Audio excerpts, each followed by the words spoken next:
A singer, barely 18 years old, is the world's biggest pop star. I can't help but think this is not going to end well. For the Colson Center, I'm John Stonestreet. This is BreakPoint. Several years back, Roberto Rivera and I wrote a BreakPoint commentary that we titled, Mommas, Don't Let Your Babies Grow Up to Be Pop Stars.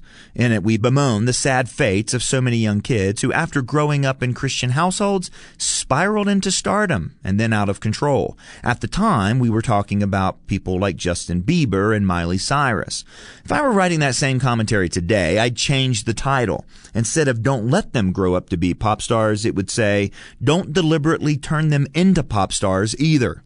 Case in point, last month, 18-year-old Billie Eilish swept all 4 major Grammy categories: Song of the Year, Best New Artist, Album of the Year, Record of the Year. She's the youngest person to ever win them all. Miss Eilish is, like every one of us, made in God's image and has a unique calling on her life. But her music isn't exactly high art.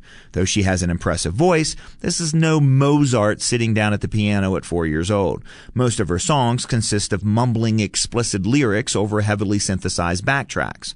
Eilish's parents are TV actors. She grew up in L.A. along with her older brother, who's also a movie actor and musician.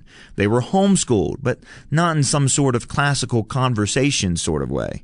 In multiple press interviews, her dad stated they homeschooled so that Eilish could have the freedom to pursue her own interest at all times. Billie released her first song at 13. A few years later, got a publicist and a stylist and a modeling contract.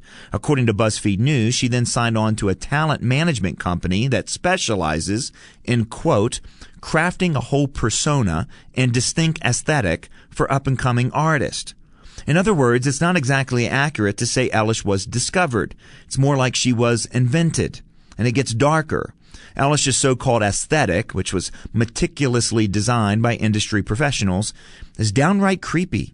In one of her music videos, she eats a spider. The lyrics on Bad Guy, the track that won Song of the Year, which was released when she was just 17, includes that she's the type of girl that might, quote, seduce your dad. There's talent management and then there's exploitation. Is it somehow okay to sexualize kids as long as there's money involved? A Rolling Stone cover maybe? Maybe a few Grammys?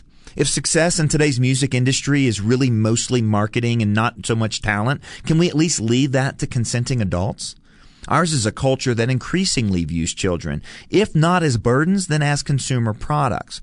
We pay other women to carry our babies. We pay doctors to create and freeze them. We obsess over the, quote, right or wrong time to have them. Molding kids into money-making machines before high school graduation is a grotesque but certainly logical end to that worldview.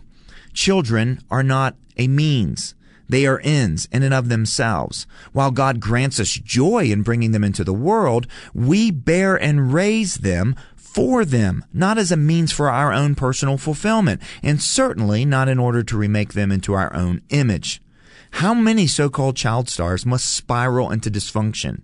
How many must end up in rehab or with eating disorders or with disturbing records of sexual or criminal deviance? Adults don't know how to handle that much money, much less always being the objects of someone's desire. So how's a kid supposed to grow up understanding that there's a truth higher than herself if half the Western world is saying she's it? In other words, it may not be the win we think it is if our kid is famous.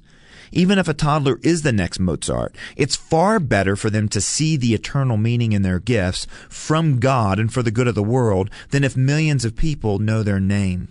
It's far better they know that the God who created them takes infinite delight in them, whether or not there's a Grammy on the shelf. Given the track record of so many who've gone before, I can't help but think that this will not end well for Miss Eilish. I pray that I'm wrong.